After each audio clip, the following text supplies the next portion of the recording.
Against the Ropes podcast.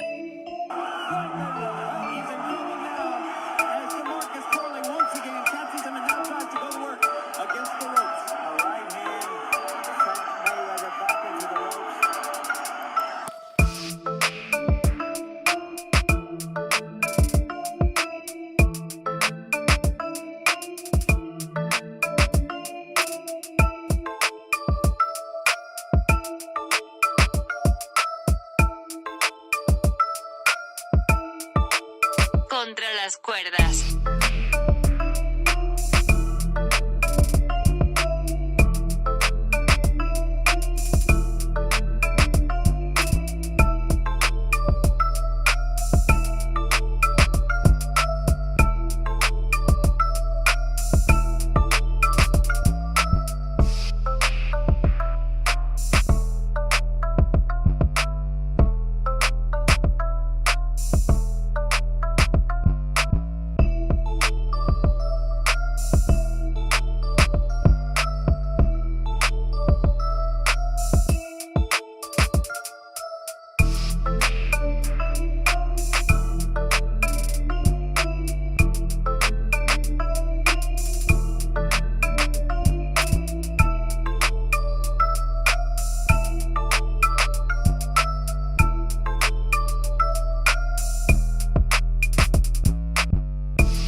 Against the Ropes podcast.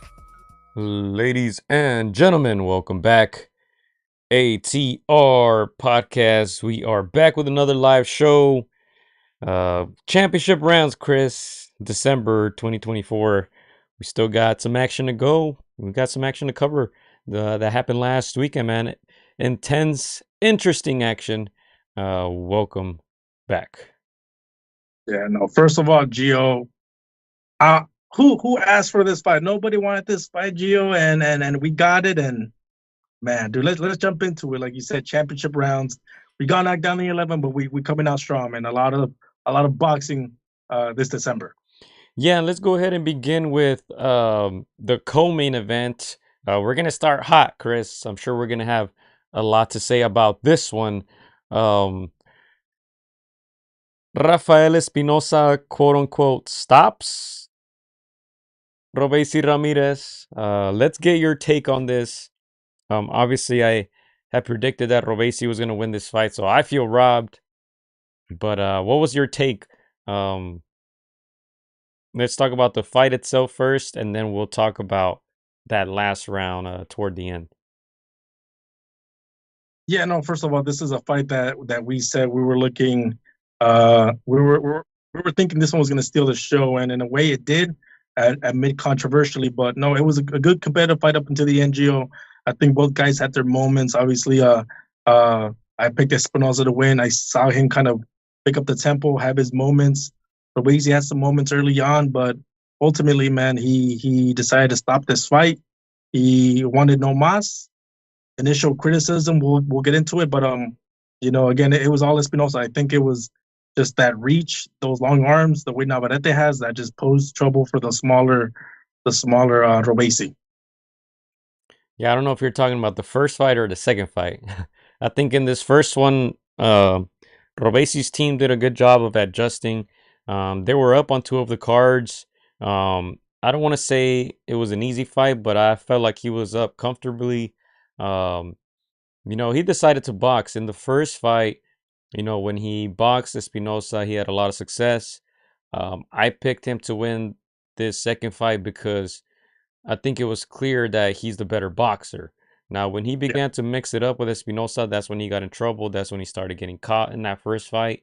And eventually, it was Espinoza's heart and will that kind of propelled him to that victory. He needed that knockdown to get the nod at the end.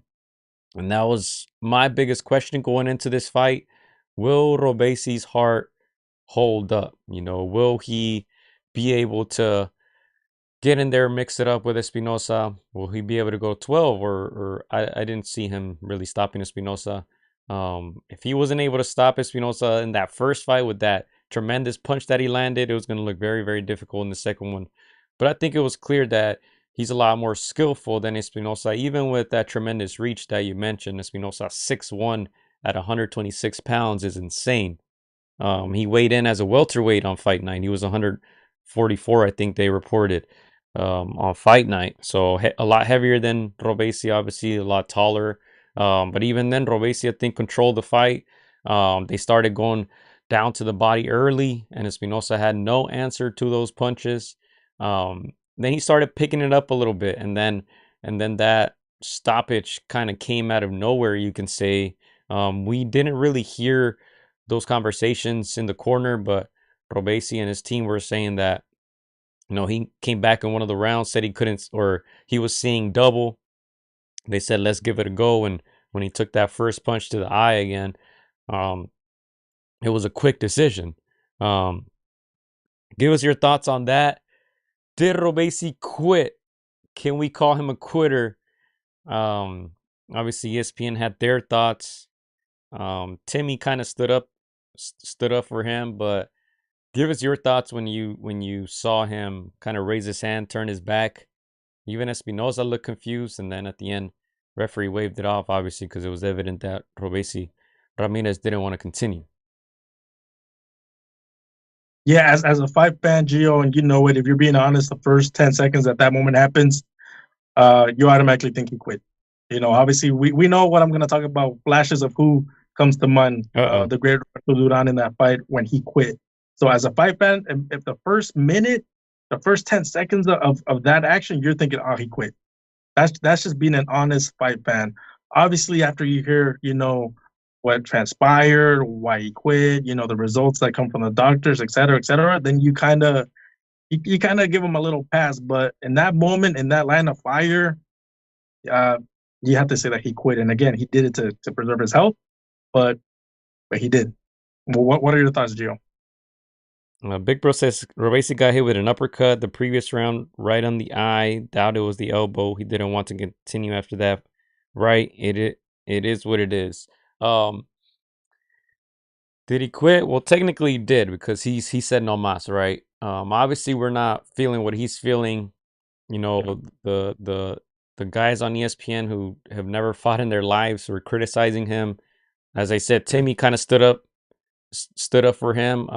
Now that we see the reports, it was a broken orbital for Robesi. So the question is, how did that happen, right?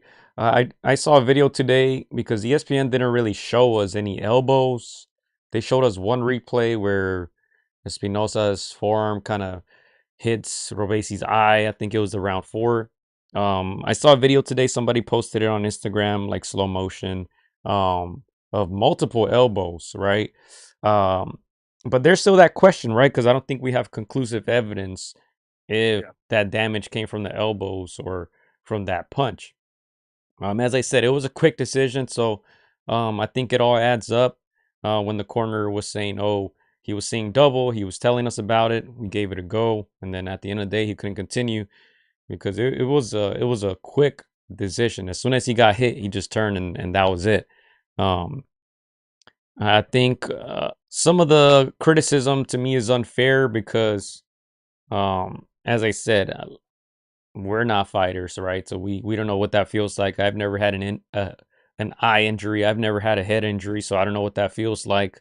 But at the end of the day, I don't want to be too harsh on Robesi, because he's looking out for himself, like as you said. I think it's unfortunate in boxing that obviously people always have something to say, right? But when you look at guys like Israel Vasquez, right, RIP, he lost an eye fighting. And when he retired, people forgot about him. Nobody gave him his praise. Now that he's deceased, everybody want to post pictures and say how great of a human being he was. But from the moment where he retires to now, like, who was praising him, who was talking about him, who was helping him out financially, right? I know the WBC was doing a lot of stuff, but that's just an example of a guy who lost a lot in that ring. you know, and I'm sure he suffered in his last days. So, you know, I'm sure Robesi was thinking about himself, his family. You know, who wants to end up like that? Especially once you leave boxing, people don't care about you. People don't talk about you anymore, right?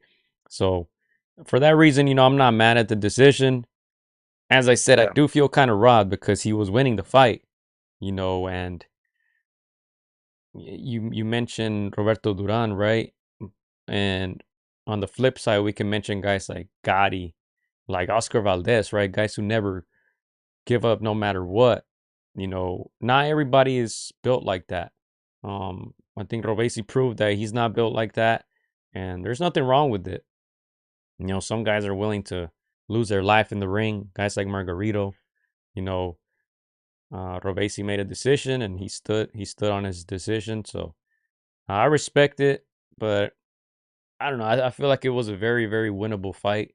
But obviously I'm not feeling what he's feeling. So a bit disappointed, but at the end of the day is his eye, is his health. So I'm no one to judge, you know, him on his decision.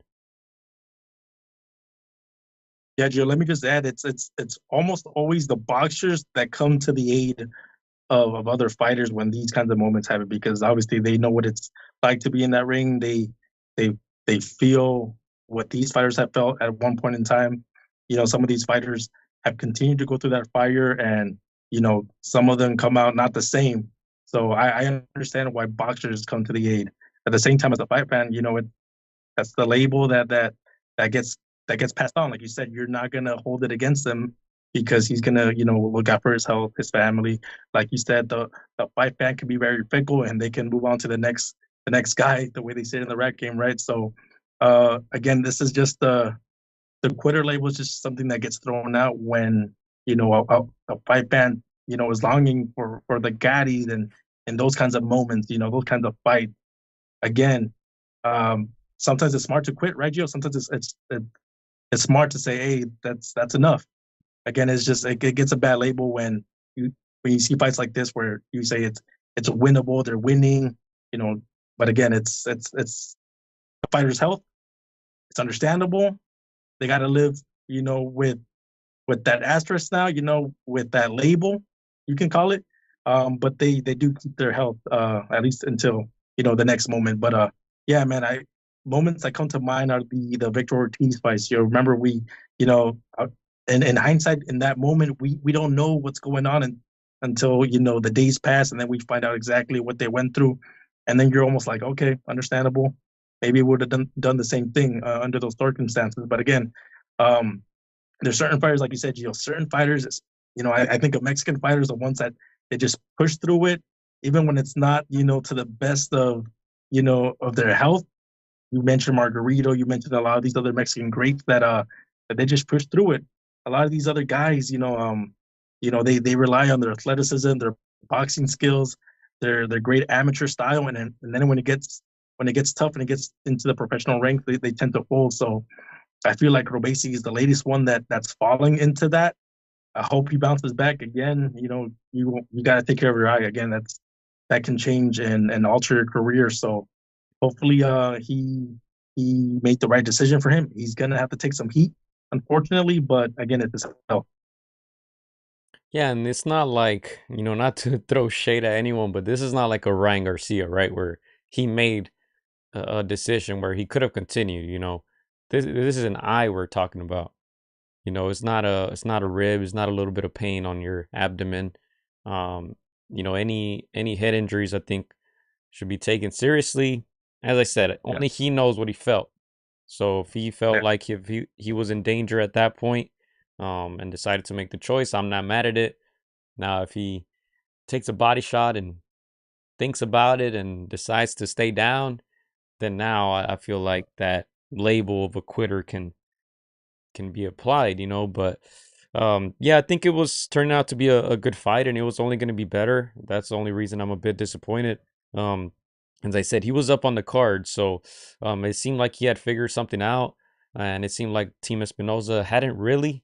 Um, you know, I know he has Manny Robles now in that corner, and they're more confident than ever.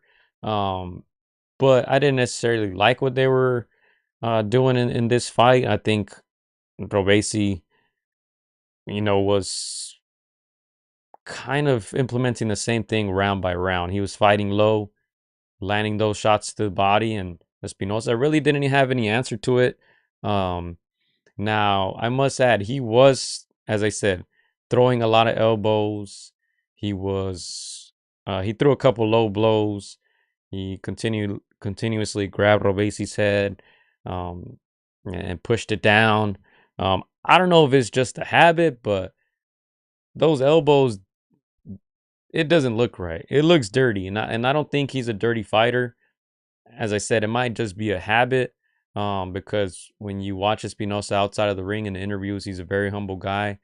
He seems like a very nice guy. So I was confused as to why he was throwing so many elbows. He kind of does a weird thing where he throws a hook and follows up with the elbow. And, you know, Chavez kind of did it back in his day where he would use his forearm more so to kind of control distance and control his opponent on the inside. I don't know if Espinosa's trying to do that and just kind of happens to use his elbow, but it looked dirty, man. If you look at some of the videos, it didn't look right.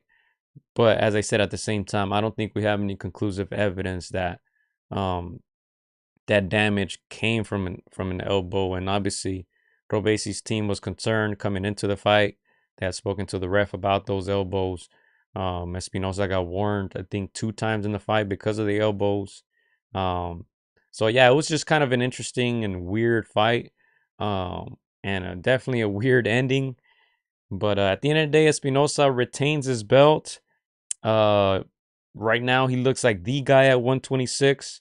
Now let's talk about those potential opponents, because if you look at the list of champions at 126, Angelo Leo, Nick Ball, and Ray Vargas. Now I think Leo and Nick Ball, I think I don't want to call them easy fights, but I think those are fights that Espinosa should be very favored against. Nick Ball, probably 7 inches shorter than Espinosa. I just don't think he would be able to get to him. I don't think he has a skill of a Robesi. And Angelo Leo just won that belt. I think 126, he's the weaker champion. And then the Ray Vargas fight is interesting. Now, I think there's 2 big money fights for Espinosa. And if Top Rank is smart, they'll try to do or make these fights happen between Mexican and Mexican. Obviously, Ray Vargas, and if you look up at 130, Manuel Navarrete is still there. So there were even some talks of that fight that could potentially happen. Now, Espinosa, as I said, he weighed in as a welterweight on fight night, so I'm sure 130 pounds shouldn't be an issue for him. But I think those are 2 big money fights for him. Ray Vargas and Emmanuel Navarrete, because the Mexican crowd will get behind that fight, and they would expect a war, just like these couple fights with Robesi and Espinosa doesn't have many fights in the U.S., but I think he's made a good impact in these few fights. I believe he has 3 or 4 fights in the U.S. All the other ones were in Mexico against virtually unknown opponents, but in a short time that he's appeared on U.S. television, I feel like he's had a good impact, and I feel like those 2 fights against those 2 Mexican fighters, I think, would be fights that you can sell. Yeah, no, without a doubt, Rafael Espinoza before Robesi was an unknown, Gio. Let's just call it what it is. Post Robesi, you give him a chance against everybody in that division. All the names that you just named, you gotta favor him. Again, he's got these long arms, he's got power, he's got a fan-friendly style. He might lose a few rounds to the boxer type, kind of fighters, but you can see he's got that style where he just breaks you down. Reminds me a little bit of Antonio Margarito, where like you're just losing rounds, but you're breaking your opponents down, testing their will. Again, he's got that kind of style, and so definitely would make sense to put him against a Ray Vargas to maximize, earning power, your bag. Guys like Angelo Leo, who's got good fundamentals, the same way Robesi has, but you can see that becoming a firefight, and that would, just bring in the crowds. So any one of those fights, even the Nick Ball one, who's got a good boxing style, you would think he would lose a lot of those early rounds as well. But then he would break him down if everything goes according to his strategy. So all these fights make sense. Again, this guy went from being a nobody, really, virtually unknown, to now he can make so many fights with all those guys at 126. It just makes that division much more interesting. Yeah, and if you thought Ray Vargas was an anomaly, I think he's 5'10", 5'11" at Yeah. 126 pounds. I mean, Espinoza is a couple inches taller than him, so I think that would be a crazy, crazy fight there. Not sure they'll make that happen. Ray Vargas has obviously fought with PBC. I think he fought, if I'm not mistaken, a fight or two with the Zone as well. So not sure if Top Rank will engage in those conversations, but I think the Navarrete fight is definitely something that can happen. Navarrete obviously heavier, you would think stronger, but even then, Espinoza will still have that height and that reach advantage. So yeah, those are interesting fights at 126. Um I see him, like I said, beating those other guys. And look, some guys in the chat are mentioning Noe. Noe has all the belts at 122. I can easily see Noe making that jump to 126. I think he could beat all these guys at 26. So we'll see where they land. As I said, Espinosa 130. Don't write that off. I think that's a real possibility. Don't forget Venado's name is still there. I think a fight with Venado. Venado's trying to get back in the mix. I think that would be another fire fight. So yeah, it's gonna get very, very interesting. Now, Robesi obviously with this loss, the second loss now to Espinosa. I'm not sure where he goes from here. I'm not sure that some people are saying he's done, after this, but we'll see. I'm sure it's going to take some time for him to recover, but there's still a lot of fights at 126 that can make a lot of money and can make a lot of sense. So, yeah, I think to cap this conversation off, I'm a bit disappointed. Very weird ending. I don't know if I had ever seen something like that. Usually, guys kind of wave or just turn their backs or tell the ref no more. But basically kind of just raised his hand and turned around. It was kind of weird. Even Espinosa didn't know what was happening. If you watch the replay, the first reaction that he had was he was arguing with the ref. I don't know what he was saying to the ref, but Espinosa landed that punch. Robesi turned around and Espinosa goes to the ref and argues about something. And then once the ref tells him that it's over, he starts celebrating. So just a weird ending. A bit disappointing. I was looking forward to the second half of that fight. But at the end of the day, like I said, Espinosa retains his belt, and big fights for him to come for sure. Gio, I'm sure when all the Theos were watching this fight, they're like, "Hey, I've seen this before." But no, again, I agree that this fight, was going towards Robesi's side. I just felt that Espinosa had his number, and again, he was going to lose many early rounds and find a way to get him out of there. Again, whether it was the elbows, I'm guessing it was his height, his awkward, stature and reach and punch selection. I'm telling you right now, Joe, this is the era of the Gumby bodies, the Navarrete, the Espinosas, the Ray Vargas. Like if you have a skinny primo with long arms, man, sign him up for the boxing gym, man, because these guys, these attributes we're saying they're paying dividends for many of these fighters. But again, it's a weird way to end a fight. I agree with you, Gio. I would have loved to have seen more rounds and see if Robesi could have, withstood the onslaught that was coming. But it's almost like he didn't want it anymore. He didn't want to risk it. He decided to take that bag, call it a day, and fight another day. So again, no shame in that. Your health is wealth. So yeah, we'll see if he bounces back. But doubt has certainly crept in for sure, Gio. Yeah, and the last thing, one of the guys who obviously came to Robesi's defense was Ugas, who's also from Cuba. Ugas, as you guys remember, after the fight with Errol Spence, he was badly beaten in that fight. He ended up at the hospital. Who did he fight with? Did he fight Mario Barrios as well? And he had those eye injuries. He posted some stuff on Instagram of him being in the hospital, not being able to open his eyes for days, just eyes swollen shut.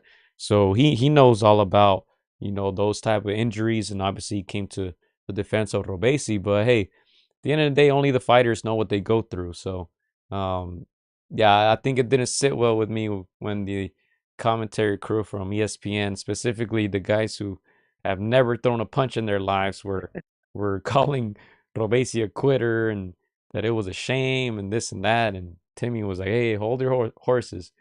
Shout out to Bernardo Suna too, who kind of shared the same sentiment as Timmy. Like, let's wait to see what the injury is, and then we can speak about it.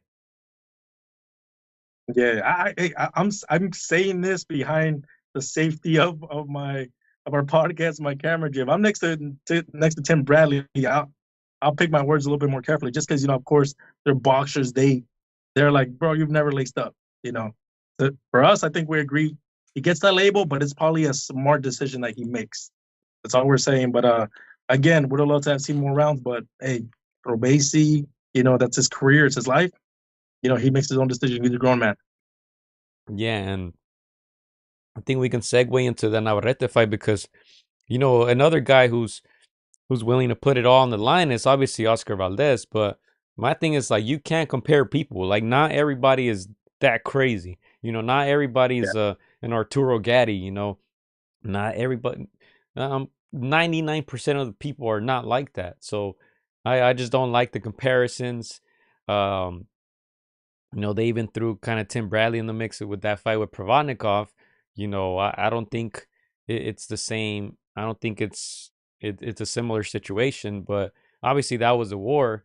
But oh man, again, Joe, these moments, these fights like the Valdez. Obviously, we know that Valdez, he fought through a broken jaw, right?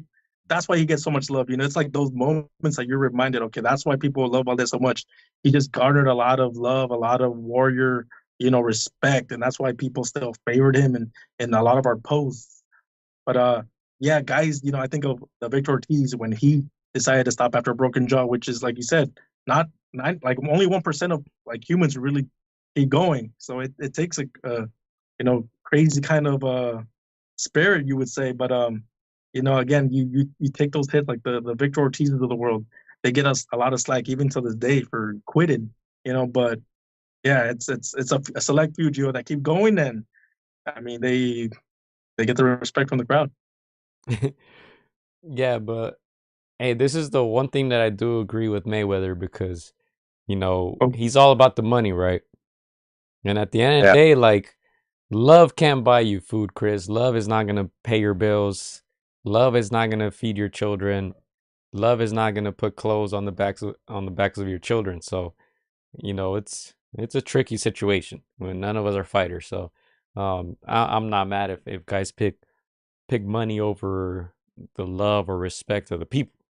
But let's go to some comments. Yeah, go ahead. I was gonna say, speaking of elbows, didn't they was it the Maidana fight that they complained of Mayweather's elbows? I remember there was one fight where the elbow situation was the big problem. They kept mentioning. I think it was Maidana. Mayweather won, right? It must be one of those fights. Yeah, I remember they were complaining because Mayweather tends to use his forearm to the face on the inside. But yeah, let's go to some comments real quick. Mad Dog says he quit. He knew the KO was coming. Adi says round 5, there were some massive elbows. He says Mad Dog says all my primos look like Andy Ruiz. Hey, next heavyweight champ. Never know. All right, we'll get into some more comments, but let's go to the fight that happened. Obviously, Manuel Navarrete stops Oscar Valdez this time around. We both predicted a UD. We didn't think Valdez was gonna get stopped because we know he's a dog, Chris. We know he has the heart. Yeah. We know he's always showed that chin. I've never really seen him hurt like this. He actually got wobbled a couple times, and it didn't seem like the most powerful punches, but that should tell you a lot about Emmanuel Navarrete's power. It seemed like he touches you and guys go down, and I think it was very fitting that it was a body shot because, if you're going to stop Valdez, it's going to have to be something special. We know that upstairs, as I said, I've never really seen him hurt like this. But then that shot to the body is just he wasn't getting enough from that. It was a clean punch. He got caught while he was trying to throw his own left hook, and that's all she wrote. I think Navarrete not only landed massive punches and did the damage in this fight, but in the previous fight as well. Obviously, Valdez was coming off that win against Liam Wilson, a common opponent by both. Wilson, who hurt Navarrete badly when they fought, and Navarrete was able to come back and stop him. Valdez stopped Wilson. He looked good in that fight. But then again, I don't think many of us expected him to come back in this one, make the necessary adjustments to defeat Navarrete. And even then, Chris, we showed you guys that poll last week. A ton of people still voted for Valdez. I think it's just a favoritism. He does have a good fan base, as you said. He's very well respected in the sport of boxing. But Navarrete is just on another level. A guy who's pretty big for 130, and when you combine that with the power, the chin, the skills, the crazy angles, the variety of punches, just too much for Valdez. Valdez overwhelmed him, dropped him 3 times in this fight. 2 times he was able to get up. The third time he wasn't. 6 rounds it took Navarrete. Yeah, no, first of all, Gio, again, just to reiterate, this was a fight that nobody asked for. I didn't like that they pushed, this fight on us a little too much. Again, the first one wasn't competitive. We didn't expect much from the second one. I mean, obviously, I was shocked that it was a knockout. Again, I think this is Oscar Valdez's first knockout. He's been dropped, but like we said, he's a warrior. He gets up. He fights through adversity. He finds a way to make it the distance. Sometimes he loses. Sometimes he comes back. Obviously, the narrative, that the Mexican greats were pushing is that he needed to adjust. He needed to make it a fight, and he had to do something different, or else we were going to get what we expected, which was a Navarrete wipeout. And again, there's just levels to it. Navarrete was just too much. Before the fight, he was saying that he was coming for the knockout. I didn't believe it. I didn't think he was going to get it. It surprised me. It just shows his class. Again, it's a very awkward style. You can't knock Valdez for this one. This is a very unorthodox kind of guy, kind of fighter. So again, Valdez came in to fight. If he, wanted to make it a boring fight, he probably would have gone the distance, but he was taking some chances. So again, he's always there to entertain the fans. This time he ended up, getting knocked out, like you said, to the body. Very hard to get up from those kinds of shots. Unless you have felt a body shot, you won't know what that feels like. So again, Oscar Valdez, valiant effort, but just not in the class of Navarrete. Yeah, Big Bro says Vaquero too much for Valdez. The hand issue in the first fight probably was the reason he didn't KO Valdez. Somebody said not a good night for Eddie Reynoso. Adi says, yeah, he got surgery on that left hand. He says he had been suffering with some injuries there with his left hand in the Barinchik fight and the Oscar fight and previous fights. So he got surgery on it. He looked good this time around. The final punch came from that left body shot. So he was able to cause damage on Valdez throughout the fight. As I said last week, I expected Valdez to make the necessary adjustments to make it a more competitive fight, not necessarily to win. But I did expect him to go 12. So I think this is very impressive by Navarrete. And of course, a lot of people are saying too that Valdez is probably done. This is now his 3rd loss. He lost to Shakur twice.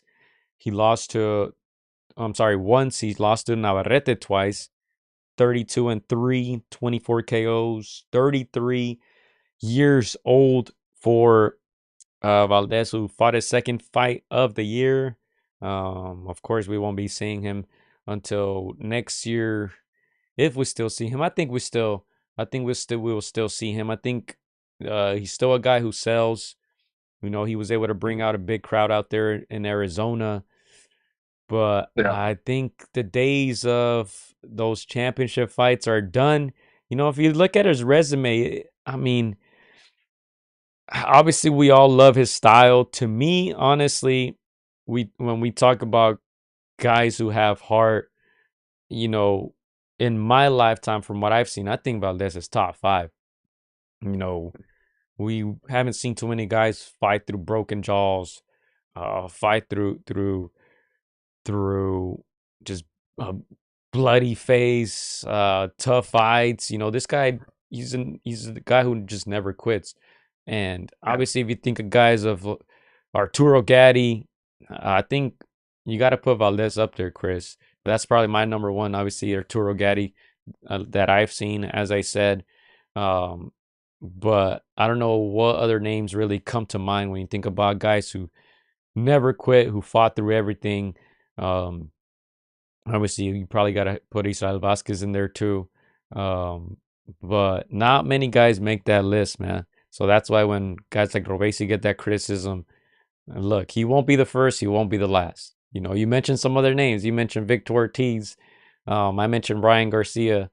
You know, I think there are more cases where guys decide not to fight through than the guys who decide to go through with it and put their health at risk. I was gonna say all the guys that Lomachenko fought like 7 years ago, but no, that was just all skill. Again, yeah, I agree. There's a few guys that just have that heart on steroids. I mean, they fight, just based on will, based on heart, based on just trying to please the fans. Again, it's just embedded them. It's part of their DNA. He's one of those guys. Again, that's why he's so loved and he's so respected in the modern times. Again, when he retires one day, then people will appreciate him a little bit more. Maybe not at the same level or echelon as the Julio Cesar Chavez, the Vasquez, but around there. They'll remember that he put on some entertaining bouts for the fight fans. Again, I think it's a little premature, Gio. I know a lot of people are asking for him to retire. I think it's a little too premature. He's only lost to two men, really, one man twice in Navarrete, and again, Navarrete is an anomaly. He's a bit of a freak when it comes to the fight game. So I think there's still more in Valdez. Maybe starting to show that he's getting off of that top level. But I think there's a few fights left in his career. Obviously, there's a lot of money involved right now. This is probably like the golden age of the purses for boxing. So I don't think he's gonna want to step away just now. Maybe 5, 6 fights, but it's getting close to him leaving that top level. And like we said earlier, uh, health is wealth. So he's gonna have to make some decisions on just the biggest fights. In my opinion, try to maximize your earning power for the last 5, 6 fights. In my opinion. Yeah, and let me add another name to that list, man. Probably Which not. name? Wait. To the quitters or to the ones with heart? No, not the Q word. Heart. The cart. I Uh, like that Q word. Let's keep it that way, man. We don't want to piss off any. but I think probably not a name that many people expect, but Gabe Rosado, Chris. Hey, Rosado. Gabe Rosado took a beating in many, many fights. The one that comes to mind is Triple G. Man, that guy was bleeding out in that ring. And I think at the end, his corner didn't let him continue, or the referee, I don't remember. But that guy has no quit in him, and he fought basically all the top guys. So Gabe Rosado's another one. That's a good one, man. I didn't know Gabe Rosado before that Triple G fight, and after that fight, that's the one that for me put Gabe as a people's champion kind of guy. That's the guy that's like, hey, I want to see his fights win or lose, win, draw or lose. Like he just brings it, and there's no quit in him. Even when his trainer says, "Hey, that's it," they're like, "Hey, I want to keep going." Like that's he's got that dog in him, even with his limited skills, in my opinion. But yeah, I agree, man. He's another one. He's another dog. Let's go. Yeah, let us know if you guys can think of any other guys that we can add to the dog list, Chris. That's what we're gonna call it. The dog list, man. Oscar Valdez definitely deserves to be there. I'm not a big Valdez fan, man. I'm gonna be honest, and I don't want to disrespect his legacy. I don't want to say overrated, but obviously the people will love his style. But if you look at his resume, obviously the biggest win is gonna be this one right here, Miguel Berchelt. But other than that, let's keep it real. He doesn't have the deepest resume. Let's keep it real. Obviously, the Scott Quigg fight was the one where he got his jaw broken. So, people give him a lot of credit for that one, and that one was a war. Um, but you know, I'm not the biggest Valdez fan, but you got to give it up to him. The heart that he's Yeah, displayed throughout his career is second to almost none, man. To me, top 5 on that dog list. yeah. I agree. To me, I've never been the biggest Valdez fan either, but I'm a fan of his character, of his fight game. We respect those things and the way he carries himself. He learns from his losses. He doesn't put any excuses. He tries to, bounce back when to the best of his abilities. He's done it on some occasions. Again, he's only lost to arguably one of the best pure boxers in modern times in Shakur Stevenson. And again, one of the most awkward fighters right now in the Vaquero Navarrete. And again, he's just a tier below the very, very best. And again, with a heart in that fight game, come on, you can't knock him. Iceman says they thought GGG was going to unalive him. Rosado. I don't Dude, know why. dude, that I don't know why I find that word so fucking funny. was on the live. That's a funny word. Yeah. Big Bro says Margachito against Pacroyd and second kind of fight with his eye damaged.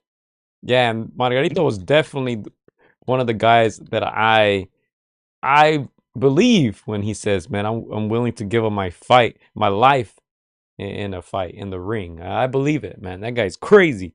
Definitely top 5. We're just talking about chin, Chris. We're not talking about anything else. Or chin and heart, chin and heart. Dude, tell me why in that face off, with Cotto, when Max Kellerman asked him like, what are you willing to do? I almost believe he was gonna win when he said like I'm willing to die, and then obviously you remember Cotto talking about health. He's like, I'm not gonna do that. Why am I gonna risk, my health for what? I have a family, and all that. That not gonna lie, that made me think like, oh man, he may just have a shot. Freaking Max selling this fight, getting money on the side. What's going on? But obviously skills pay the bills, and Cotto got his revenge. But yeah, man, yeah, hate him, and if you feel like he cheated, that's one thing. But you cannot deny Margarito's heart. He had it. Now, in that instance, would you rather the fighter lie or be honest like Cotto? Would you rather him say like, "Hell yeah, I'm willing to give up whatever," or would you rather him be like, "Nah, I'm not dumb like that." But I also, think when you do that, you give your opponent the mental edge because you're like, "Oh, this guy's not willing to swim in the deep end with me." right. I think as a fight fan, you want to hear that you're willing to do the same or more, right, Gio? Like you want to believe, like, oh man, this is gonna be like a fight of wills. As you get older, you kind of like, okay, I get what he's saying. I respect it. Like, thanks for the honesty. Again, in that time, I want to hear that they're both willing to, give it their all. But and in retrospect, I'm like, I like the honesty, Gio. Not gonna lie. Again, it killed the hype a little bit, but I like the honesty. He's just being real. Well, what about you? Uh, you know, I think coming from Koto, I think you kind of expect that type of answer, but fucking just lie to us, man. It's WWE. Just sell it. I don't mean, man, take my money. As you said, just you know, sell the fight, get us excited, make us think it's gonna be like a last man standing type of match, and Yeah, look, we've been disappointed before, so it's not gonna be a big deal. man. If just to touch on that subject and to touch on the exhibitions and that, if they were to run it a third time, Gio, would you like to see it? Uh, Technically on paper, it's one apiece. If they were to run it back, wow. would you want to see an exhibition of that one? The Cotto Margarito? Yeah, 3. Why not, man? Why not? Look, uh, I'm not gonna lie. I thought it was a bit of a cop out the way that, first of all, Cotto took that fight and the way that he approached the fight. Because if you guys remember, as Big Bro said earlier, Pac-Man broke Margarito's face. That fight happened after, and I remember most people were like, "Is this guy even healthy to continue fighting?" And And that fight got announced with Cotto, and of course, all Cotto did was punch that eye, and then eventually they stopped it. So I think that was a bit of a cop out. You know, a lot of people want to give Cotto credit for that fight, but the real damage was done by Pac-Man, by Pacquiao. So get it on again. I'm sure it's gonna sell, man. I'm sure they're gonna talk a lot of crap to each other. Yeah. Pacquiao's like, hey, where's my cut?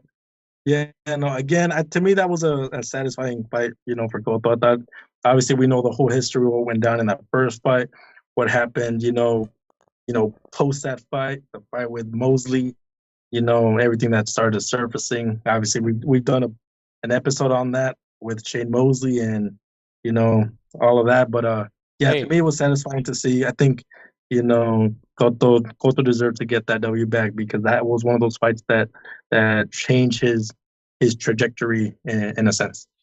hey, but let me add this. I think Tito Trinidad called out Oscar for an exhibition. Everyone's trying to get paid. That's one. That's Uh, one, that's one I would love to see. yeah, But I they think both they need got to that. get in shape, man. They got to get in Tyson shape and something because yeah, Or like a Tyson. Yeah, or like a Yeah, Trinidad Chavez fantasy fight. that'd be nice. But That'd be nice. second, let me add, you know, I've always stood my ground on Margarito only got cheating one time, all right? And screw you because you tried to set me up when Shane Mosley was there and on our podcast, and Shane Mosley had my back. He Hey, said, that "Hey," wasn't me. That was Chicana. he said, Let's "Hey," let's. he said, "Hey, you're right. He didn't get caught against anyone else, so I can't speak to that. We know he got caught only against me. So Shane had my back, man. Y'all try to set me up. You guys I go, respect him. I respect him for keeping it real like that. He's all like, we don't know, we just, I respect him for that because yeah, and anybody else been like, yeah, he was probably cheating, but he's like, hey, man, we don't know. So and yeah, he's the he talked about he known Margarito for a while and all that stuff, and he blamed it more so on Margarito's corner. Now we'll probably never find out what happened, what truly happened, but hey, I'm just glad he had my back because y'all just go watch the episode if y'all haven't already. We had Shane Mosley. This was what, like in 2019, maybe 2019 something like around. that. Yeah, man, that was a funny story. I think we touched on it a little bit before, Gio. We kind of tricked him to come into our podcast to be real, man. I think he thought that we were gonna have an interview at the stadium, at the Step Up Center, but it was obviously the grounds of my university. I don't know how he accepted. He came. We did. Hey, we had fun though. That was one of the best interviews we've done to this day. And yeah, man, again, go check that out if you guys haven't already. But yeah, again, back to Margarito. Whatever he did, you cannot deny that he had heart. That's facts. All right. Well, hey, let's move on real quickly because I do want to give a shout out to the people who were on the undercard because the undercard was also a good one there. That was a good event in Arizona. I was actually Yeah. thinking about going, but it just kind of uh came too fast. No Diddy. December 7th, I was like, man, it's already here. They didn't even have time to plan it out or anything. But um let's look at who was on that undercard, who got some dubs. Art Barrera got a dub. Steven Navarro got a dub. Richard Torres Jr. got a TKO third round. Giovanni Santillan first round knock stoppage against Frederick Lawson. Lawson who had lost to Virgil Ortiz Jr. as well. Our boy Jackson Omariñez, Chris, got stopped against Lindolfo. We talked about it last week, right? He's a veteran now. Let's see his age. Let's see if they show us how old he is here. It's probably like late 30s. No, I'm assuming. 33, but he has taken tough losses, man. He has his fourth loss now. That loss to Lindolfo Delgado. He was stopped in the fifth round.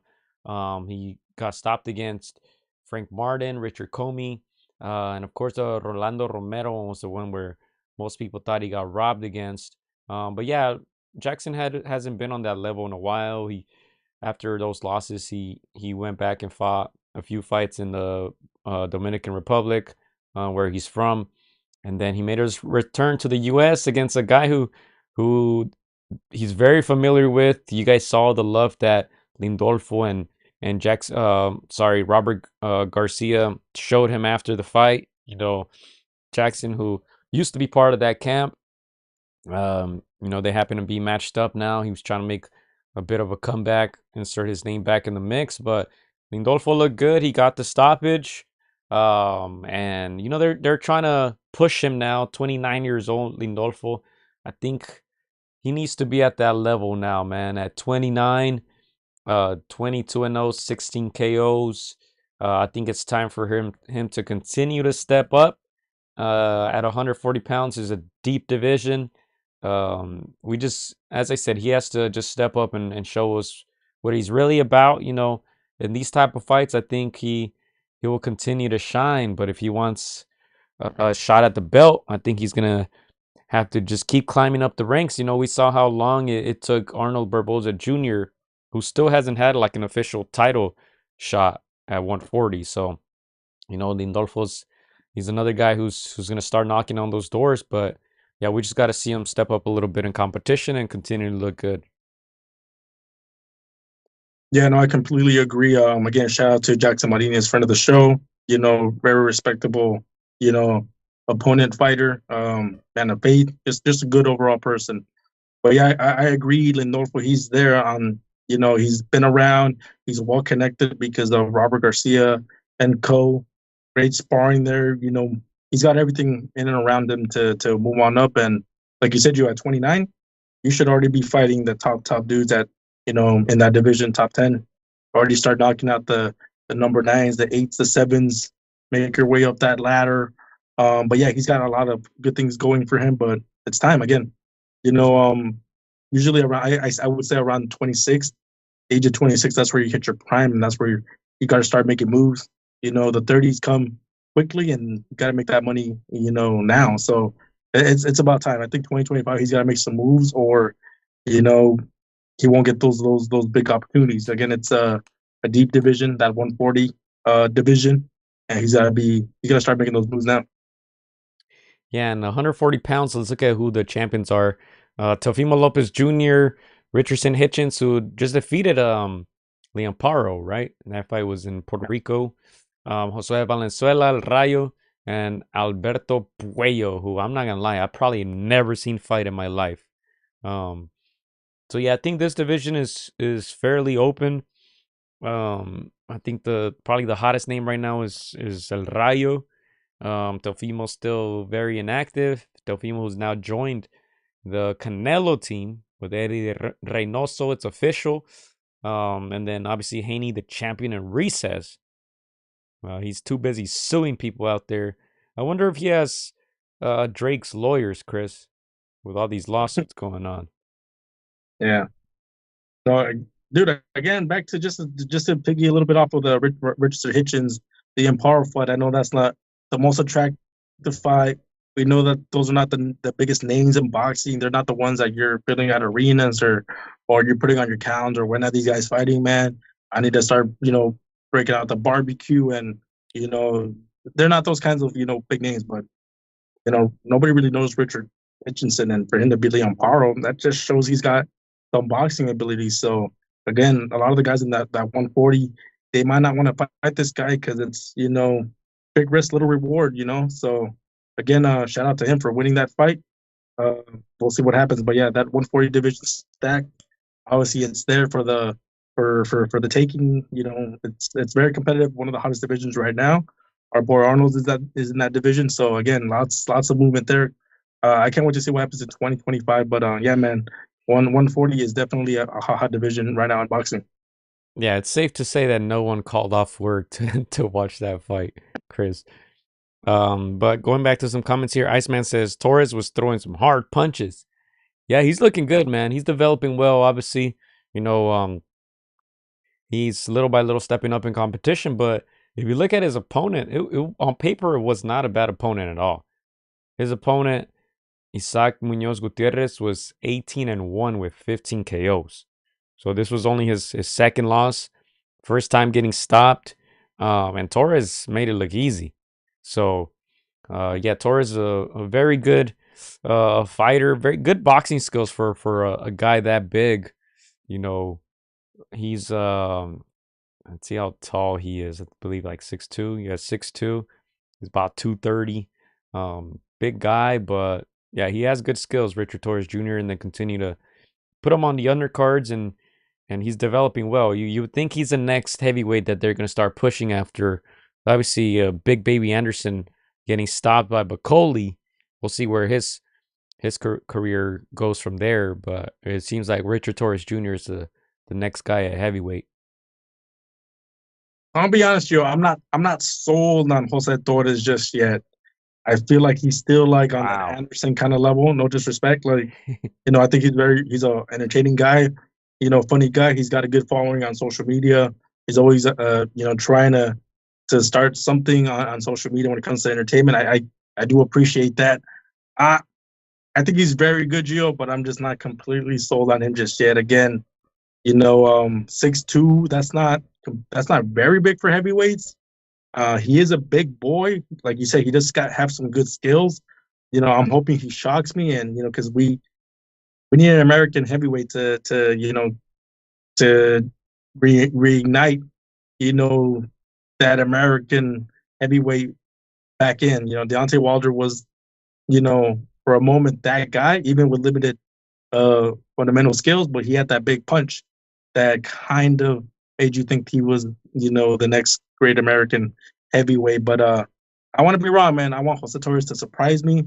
I want him to get in there with the biggest fighters in the world, shock us. Again, Andy did it against one of the biggest names in boxing at that moment. Why can't Jose Torres? So, hey, I'm here to be shocked, man. Again, I think he's a fun guy, entertaining, and I wanna see him ascend. So I'm still not sold, Gio. Maybe down the line, he convinces me, but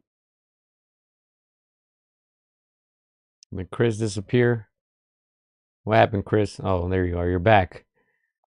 All right, he's not convinced with Richard Torres Jr., says Chris, but we'll see. We'll see. I think he's an interesting guy, Olympian for the U.S. Obviously, he has good backing there with Top Rank. They've been trying to push him, so we'll see. Let's see if he can make it further than Anderson, before his first loss. But let's go ahead and move on until this last Iceman saying that he's about my size, and he said he'll probably go one round with Richard Torres.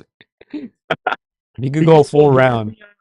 Me Morrison vibes, Gio. Do you remember who that is? Yeah, I remember. He gives me those kinds of vibes. I mean, he's got a big punch. He's got speed. He's got skills. That uppercut could serve him against the bigger heavyweights. I just feel like a true giant. And I'm gonna mention, because I see it on our tabs, like a Klitschko down the road could cause him problems. But yeah, man, I'm here to be shocked, man. I want to be shocked. All right, let's get into that before we go into the Jaime Munguia fight. Klitschko, Vladimir, right? Yeah. Vladimir Klitschko flirting with a comeback, and Turkey Al Sheikh is all for it. So that's the only reason I actually brought that topic up for today, because it seems like Turkey's interested. And if Turkey's interested, 9 times out of 10, the fight might happen.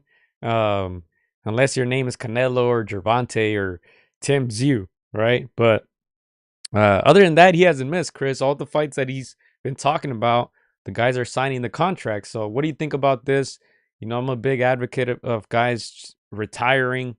I think he's flirted before with a comeback. I think now he's trying to beat George Foreman's record as a heavyweight champion, the oldest to do it. But what are your thoughts on this? Do we want to entertain this, or should we just tell Vladimir to focus on the Ukraine, which he's the governor, right, of Kiev, if I'm not mistaken, or the mayor, whatever. Go ahead. Well, first of all, dude, this is the first time that I saw it when you put it on the tab. I was like, whoa, this is big. First of all, with so much money involved right now in the heavyweight division, with so much excitement, happening with the names like Tyson Fury and Alexander Usyk, and obviously Vladimir dealing with, things happening back at home he's probably motivated to come back and to try to make a run again. Like you said, he's well retired, much older now. There's a reason why he retired. Maybe he felt back then he had done everything he could in boxing. But the money will entice you. Taking that much time off, letting your body recover, will make you feel like you can make another run at this. So I'm one of those where I'm here for it, Gio. He's got enough skills to pose problems for a lot of these guys. I won't say I would favor him in a lot of these fights against the top 10, but if there's somebody, it is somebody that ruled the division for however many years he ruled. So him alongside his brother were the only force in boxing in the 2000s. So if they can make a run or they can shock, it's a guy like Vladimir. So I'm for it, Gio. Don't favor him, but with that much money and like you said, somebody like Turkey Al-Sheikh, it's bound to happen. Yeah, and look, if there's any division where you can make a comeback at 49-50, it's the heavyweight division. They always say that power is the last thing to go. So, yeah, I mean, I would entertain it, Chris. We'll watch if he comes back. That's for sure. We will watch the fight. So, we'll see, man. We'll see where this takes us. Hopefully he fights another older fighter. Dude, honestly, I think he takes Deontay Wilder right now. I was gonna I bring think that he up. stops Deontay right now. That was a 50-50 for me. Again, 48 years, really fresh though, because he's been out of the sport. He hasn't been taking punches, so he's fresh in a sense. Against Deontay, that's damaged goods in my opinion. So that one's pretty 50-50, and if he can avoid Deontay's punch, hey, he can land one of his own. And like you said, in the heavyweight division, anything can happen. So I mean, that would be an entertaining, marketable heavyweight comeback kind of fight. Yeah, so just wanted to touch on that, and we'll keep you guys posted and see what happens with that. But once again, Vladimir Klitschko flirting with a return to boxing. Let's see, is he 48, Chris? Let me see if this. Yeah, March 25th. Wow. 48. You got to stay away from the Bukolis and the Zongs and the fresher, younger Parkers. I mean, but against the Deontay Wilders, against the the Millers of the world, I gave him a shot. Wow. Yeah, he's 48 and he hasn't fought since 2017 and has lost to Anthony Joshua. So he hasn't boxed in 7, almost 8 years, man. Wow. That doesn't feel that long, but 7 years is 7 years. But 2017 doesn't feel that long, but it's some time away, So we'll see, man. All right. What percentage do you feel like this happens right now? Like 60%, 70%? I'm gonna say like 70, just because Turkey's involved. Yeah, I agree. Like 70, 75 at most. Too much money. He's gonna donate all that to the cause. So I give it a 75%. And once he sees how much money he's gonna make, I'm gonna up that percentage as we get into the new year. Let's go to some comments here. Adam says Navarrete is a beast.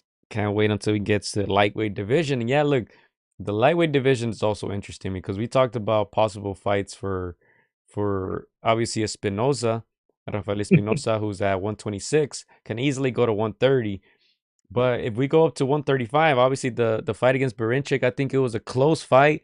I think Navarrete wins if that left hand really is healthy 100%, as he says it is, then I feel like he has a good chance of beating Berinchik. He didn't look as powerful at 135, but hey, let's give him the benefit of the doubt. Maybe it was the hand. I think he could beat Berinchik in that rematch. A fight with Lomachenko will be crazy, Chris. I think if Lomachenko is trying to get a big payday, I think that's a good fight for him.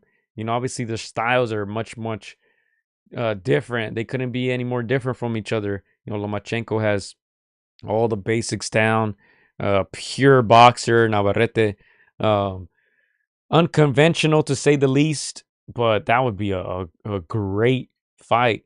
And then got Gervonta and Shakur Stevenson. also at 135, and then Cepeda's in the mix as well. So yeah, obviously I think it was a smart move for Navarrete to try out 135 against Berinchyk. Didn't get the W there, but I think he could try again, or they can try to go for a big payday against Lomachenko if Lomachenko decides to fight again. But just go back to some of those comments. Iceman says Navarrete got them orangutan arms. What they say, he got the Jungle Book bare necessities kind of arms. Damn, my boy going in hard. Iceman. No, I agree. I agree. If he goes to lightweight, I favor him in a rematch against Berinchyk. I thought it was very close. I didn't think it was Navarrete's, best fight. I felt like, I don't know, I felt he was distracted, or he just didn't employ, his strategy to the best of his abilities. But I see him, picking up a belt there if he rematches Berinchyk. All the other guys are tough. Shakur, Gervonta, Vasily. But yeah, those are all marketable kind of fights people will pay. Again, very tough, but if you're gonna give somebody a chance, it's Navarrete again. And that would make him a fourth division champion, and he can start being, up there with the Mexican greats as a fourth division champion. Yeah, and Iceman says that Navarrete could tie his shoes standing straight up, Chris. I believe that. Going hard, man. Going hard. Oh, He's like the character from Street Fighter, dog. But yeah, man, that's a scary guy to fight, man. If I had like T-Rex arms, and I see this guy like smacking me from across the room, I'd be like, man, we'll just call it a day. But again, he's got a very tricky style, and again, can't take anything away from Valdez. He just fought a much better fighter. yeah, I think the one time I said, man, that shouldn't even be possible, when he landed a crazy uppercut against the Puerto Rican fighter. I forgot his name. He knocked him down. If you guys can help me out in the chat, I remember his name. This fight was like maybe 4 years ago. He landed an uppercut from like the distance where a normal guy would just land a jab. That was pretty insane. Was his nickname El Pitufo? Pitufo Oh yeah, Diaz? I think it was El Pitufo Pitufo Diaz? Diaz, yeah. That fight, when he landed at an uppercut and knocked him down, I was like, what the hell did I just witness? Like, why is this guy landing uppercut? He's landing those like Sebastian Fundora type uppercuts from a distance. That's next level, man. That's different. Yeah, he said that's different. No, again, I feel like obviously we know that Lomachenko, he doesn't have the longest arms. Like you said, he's got it down on all levels, man. One of the most complete fighters of modern times. But again, he did have trouble in those early rounds with your boy, hitting him to the body, using those long arms. So I can see Navarrete having success, but you know, Lomachenko always finds a way in, and once he gets in, once he downloads, and he unleashes combinations, he doesn't miss. So for me, style wise, that would be a very, very interesting, intriguing fight. We've always said that Lomachenko has had to go up to get competition because anybody in and around and below his division just no match. It makes him quit. So this would be one of those guys that could pose him some trouble, especially since Lomachenko is on the veteran side of his career, the bet side. So I love to see that fight, Gio. All those fights would be intriguing though for Navarrete. PYP with some good comments here. He says, better, more financially successful fight, Navarrete versus El Divino. That's what people should press for that. Yeah, we were talking about it earlier, how, El Divino, Espinoza doesn't have many fights here in the U.S., but he's made a big impact thus far. I can compare him, not to make those Chris comparisons, but to me, it's like Pitbull Cruz. He kind of came on the scene kind of out of nowhere, had a good outing against Gervonta Davis, and all of a sudden he was a fan favorite, right? But yeah, that would be a good fight financially for both men. And then he also adds, Navarrete tiene el piel de burro, never gets cut or hurt. One guy that hurt him was Liam Wilson. Yeah, man, Navarrete doesn't even look like a fighter, Chris. He looks like a street fighter. He looks like a guy who will fight you at the bar. But when he weighs in, when I saw the weigh-ins, I was a little concerned. I was like, man, Valdez looks like he's in great shape, and Navarrete just looks like he didn't do one sit-up all camp. But I mean, when you watch him fight, volume punching, he does not get tired, Navarrete. It's crazy. He's got that Mikey body, huh? That Yeah. that Theo body, that dad bod, but he's a crazy fighter, man. Again, those arms, it's just they'll get you from a mile away. So yeah, I mean, I can't wait for that fight. And hey, dude, that's a badass nickname, El Livino. Heck yeah, that's a cool ass nickname, man. I stand on that one, man. Again, to make your name up a two-time gold medalist, and to make him not want to continue. I mean, that means you got his number. So that's one of the most come out of nowhere kind of fighters that made his, obviously he didn't make his name off of two fights. He's done so much, before that, just to continue winning. But again, just to come out of nowhere again is insane. So yeah, I would love to see Levino and Navarrete. That would be an intriguing fight. Yeah, and Iceman says Navarrete looked out of shape. Man, hey, if y'all can find a picture where he looks in shape, just send it to us. Because I have never seen it, but this guy's in the better shape than 90% of boxers, man. That throws a lot of punches with power too, and doesn't get tired. And I like that Valdez at times went to the body, but he just didn't do it enough, man. But I think that would be the key if a guy like Lomachenko fights a guy like Navarrete. I think going to the body, that's how Loma was able to stop guys like Linares, down to the body. So, yeah, I think that's just very, very intriguing. We got a question here. Space Predator says, was it elbows or fist, Chris? I think we touched on it. I'm gonna say it was fists. I mean, here and there some elbows, but I don't think it was. I mean, a little bit. I won't say a little bit, but mostly it was fists. I think he felt the pressure coming. I'm gonna say it was a combination of both of you. It was a combination of both, but again, the fist and just the will.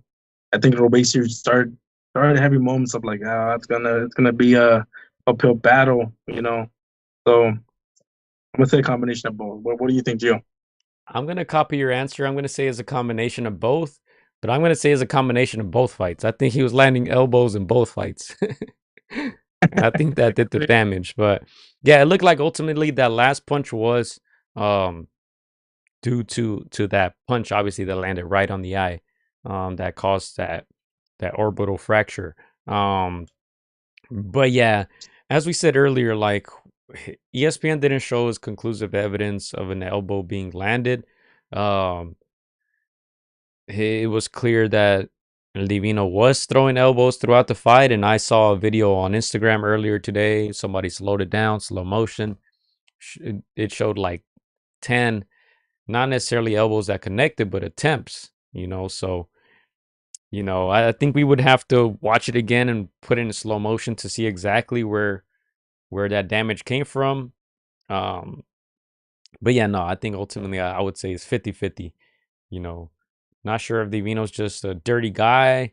I think it's more of a habit, but he was throwing elbows, but I don't think we're 100% sure that that's what caused the eye damage. We got to continue to do our research, Chris. But that last video that I saw, it looked bad. It looked bad. Yeah. I just know, Gio, before these guys wrap it up, we need to see El Venado, El Divino, Navarrete. Like these three guys, we talked about earlier about the power of will. You don't see it more. I want to say a little bit biased, but just based off the history of boxing, you don't see that more than in Mexican fighters, Japanese fighters. I want to say Russian fighters. Again, I want to say it's these guys that don't have the most fundamental boxing, but it's the ones that have like just that fajan, when you have those kinds of styles and neither one lets down and they keep going and it's pretty close. Those are the ones where you just get the best fight. So I those three guys that I just mentioned, obviously Navarrete is a little bit more awkward, but those three guys, Bernardo also has an awkward style. They're just ones that have like the almost will. So I can see their styles matching up and giving us classics. So yeah, I can't wait to see those three guys mix it up, yo. Yeah, but that's why too I've never been the biggest Valdez fan because yeah, it's fun to watch a war, but then when you think about it, it's like, man, this guy's doing damage to himself where he can Damn. decide to be a little more responsible, move his head a little bit, block a little bit more, be a little more smart with it, and Valdez has had great coaches, Chris. I think the one that we remember him the most with is Manny Robles. He's now with Eddie Reynoso. And it doesn't seem like he's a great student, Chris, because he's never changed his style. He's kind of been the same guy no matter who's coaching him. So Yeah. He's a little stubborn, that Oscar Valdez, but yeah, no, again, I want to see the comeback for Venado. He's a friend of the show. You've interviewed him before. Obviously he's had that loss last time back, but these guys, these kinds of fights are ones that can put you right back up there. So I think they all have style to hurt each other. I feel like it's kind of like the Marquez, the Barrera, and the Morales, where they can all intertwine like their styles. So hopefully we get that, man. Again, it's there. Those fights are there to be made. The money's there. People will tune in. They will get behind, these Mexican fighters. So I can't wait to see that mix up. And why not throw in our boy Lomachenko and make it interesting too. hey, that Venado against Navarrete would be like Goku versus Vegeta. Like just punches from every angle known to man. For real, then nothing is gonna be fundamental. Everything is just awkward. Yeah, man. Wait, who's Navarrete? Goku, and I'm guessing Venado is Vegeta. Yeah, I'm not mad at that. Yeah, Not for mad. sure, for sure. PYP says Oscar Valdez refuses to jab, man. Yeah. Doesn't jab much, man. And I like the way Navarrete look, man. To me, right now, probably top 3 most entertaining fighters that I like to watch. Because he's gonna bring it no matter what. He's never gonna switch it up. He has his own style. Guys can't seem to figure it out. Even like I said, the loss to Berminchik, very close. He could have easily got the win. When if it's true that his hand was hurt and he wasn't able to use it like he wanted to, if that rematch happens, it's going to be even a better fight. But yeah, I think that's all we have on. Let's touch on Munguia before we get out of here real quick, Chris, because Jaime Munguia is going to be fighting 44-1, 35 KOs, 28-year-old Jaime Munguia from Tijuana, Baja California, will be fighting in Tijuana against a Frenchman, Bruno. I wouldn't even attempt his last name. Well, I'll wait for next week. Let's see how ESPN pronounces it. But he's from France. 25-0, 2 draws, only 4 KOs. So looks like the picture perfect fighter for Munguia to fight in front of his home crowd, shine. His opponent has not fought outside of France. Now fighting for the first time in Mexico, obviously. But we'll see if that hometown curse is also true with Munguia. We've seen guys like Regis Prograis before, kind of struggle at home. Boots Ennis more recently. Let's see how Munguia looks in Tijuana. He hasn't fought there in a bit, so he's going home. He's going to a guy who's undefeated, but not many KOs in those 25 wins. So we'll see how he looks. I think everything it's kind of lining up for him to shine in this one and get a stoppage. Yeah, obviously his opponent virtually unknown. I know nothing of this guy. Just what you just said, Gio. Obviously, I've seen the box rec now, undefeated, 2 draws, like you said, 4 knockouts. That tells me, that he's probably a very good boxer. He's had to rely, on decisions, outboxing, winning on points. That kind of fighter. Obviously, not the biggest puncher. Probably very Holly status, in my opinion. So yeah, it should be a fight that Jaime Munguia should win by knockout. Shouldn't be a lot of punch resistance there that he needs to be afraid of. Pending this guy is a pure boxer of the highest levels, he should win this fight, fairly easy. So, like you said, we'll see if that home kind of distraction, if you know anything derails that, but it should be a winnable fight, very similar to his last opponent where he won, I think, via 10th round knockout. So, nothing that should happen out of the norm. Again, I'm not too super high on Jaime Munguia. I know he's a very nice guy. We called fights with him in the past before. Very nice guy. I'm just not completely sold that he's past that, B plus kind of level. Again, he's had his biggest, moment in that fight with Canelo. Gave a good account of himself, but just I'm not completely convinced that he can rise plus above that B plus level, Gio. Yeah, I agree, but also entertaining, Munguia, in my opinion. I don't think he'll have a Dennis Hogan situation when they fought in Monterrey and he struggled. I think he'll have an easier time with his opponent this Saturday. I think he's gonna get a stoppage, but we'll see. I'll tune in.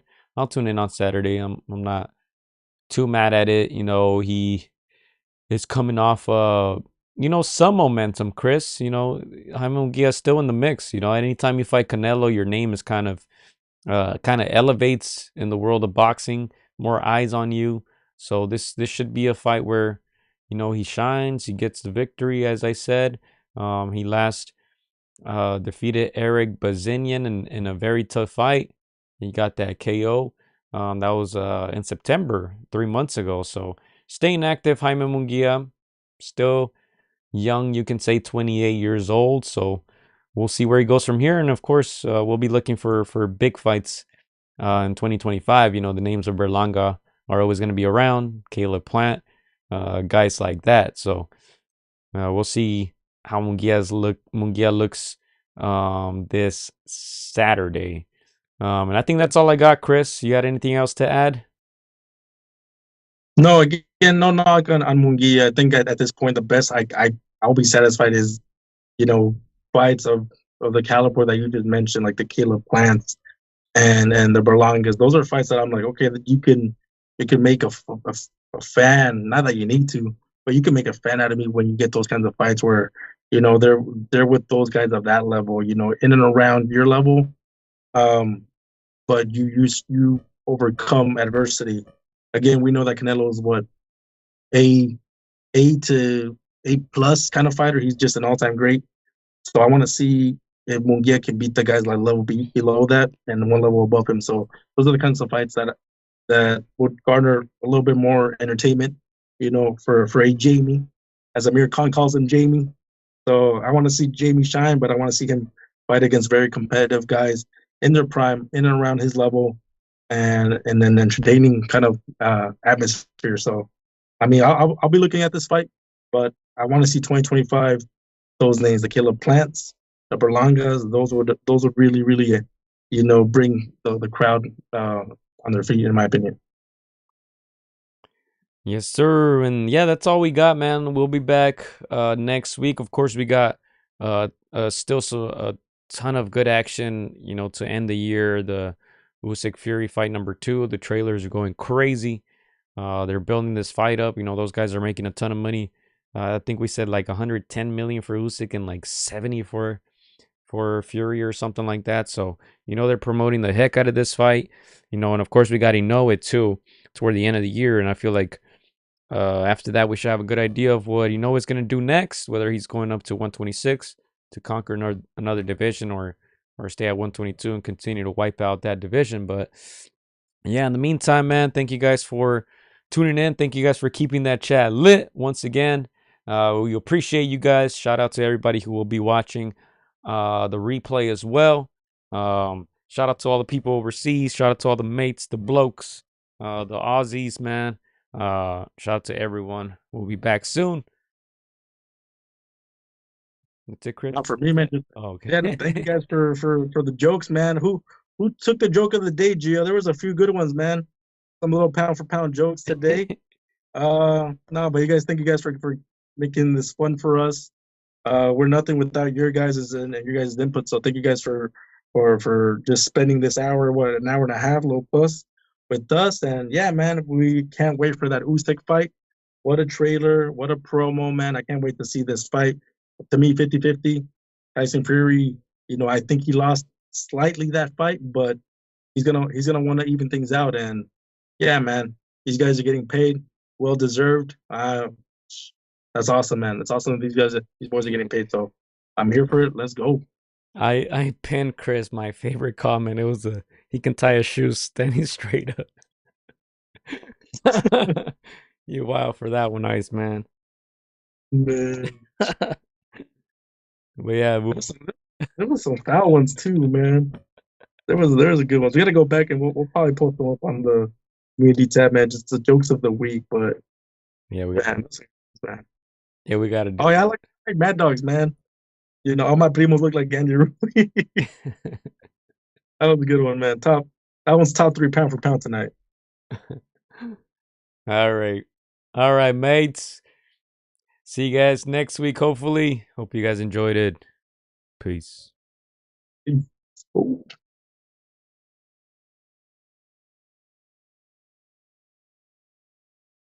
Let's go, mates. Let's go. That big bro cotton, soft as cotton now. That was a good one.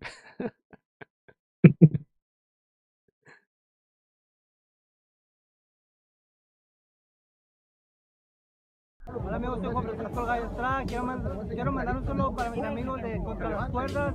Échenle muchas ganas, un abrazo, muchas bendiciones. Shout out to Against the Ropes. You know what mine is? Let's box, bitches. It's almost fight night.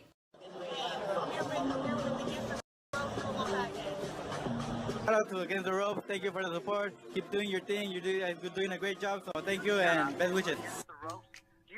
Huge shout out to Against the Ropes. Shout out to Against the Ropes. Thank you guys for the interview, and hope to see you guys soon. Against the Ropes, always doing the right thing. Shout out to Against the Ropes, man. I appreciate you guys for having me.